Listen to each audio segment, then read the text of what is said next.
Ça, c'est l'imposition des dividendes dans les PEA. Donc maintenant, pour ceux qui n'ont pas encore changé l'écran, dans les configurations de YouTube, vous venez sur Configuration, Qualité, et vous changez vers Haute Qualité. Comme ça, vous allez voir les tableurs tout beaux. Qu'est-ce que j'ai fait ici?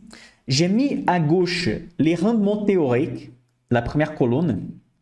Donc, imaginez que vous allez recevoir des rentes passives soit à 0,5%, soit 1%, 1% et demi, 2%. Donc, j'ai fait des demi, un demi, jusqu'à avoir 11% et demi. OK? Maintenant, on a sur chaque pays un bleu sur la première ligne, la retenue à la source. Donc, comment on va interpréter les données ici? Imaginez une société française qui paye 5% d'impôts, qui paye 5% des dividendes. Okay? Donc, on va recevoir des rentes passives par 5%.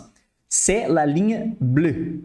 Vous voyez, pour la France, si la société paye 5%, à la fin, on va avoir 5%.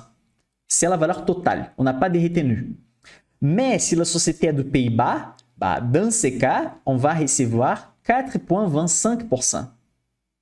Parce qu'il a une retenue de la source de 15% pour les Pays-Bas. Il y a la même retenue pour Luxembourg et pour la Finlande. Pour l'Espagne, la retenue, elle monte à 19%. Donc, dans la ligne encore des 5% ici, pour la France, une société de l'Espagne, par exemple, va nous payer 4,05% des rendements, des rentes passives. Donc, vous voyez que plus la retenue à la source augmente, moins on va recevoir des dividendes de la société. Okay? Imaginez maintenant que je vais minimum dans mon portefeuille 5% des dividendes. Ça veut dire que les critères, c'est choisir une société française avec minimum 5% des rendements.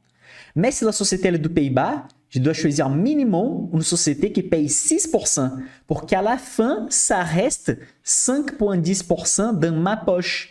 Regardez ici, première colonne et deuxième colonne. En France, 5%, c'est 5%. Mais pour recevoir 5,10% aux Pays-Bas, il faut que la société paye 6%. Parce que moi, en France, la société va payer 6%, mais il a la retenue à la source. Moi, je vais recevoir 5,10%. Donc, plus à droite on y va, moins de dividendes, en fait, on voit qu'on va recevoir. Donc, ça veut dire la société, les pays tout à droite, la Suède, elle a retenu la source avec la Belgique des 30%. Donc, si je vais recevoir 5,25% des dividendes en Suède ou en Belgique, en France, ça équivaut à 7,5% des dividendes. Vous avez bien compris? Donc, pour recevoir 5% comme je reçois dans une société française, je dois recevoir plutôt 7,5% en Belgique ou en Suède.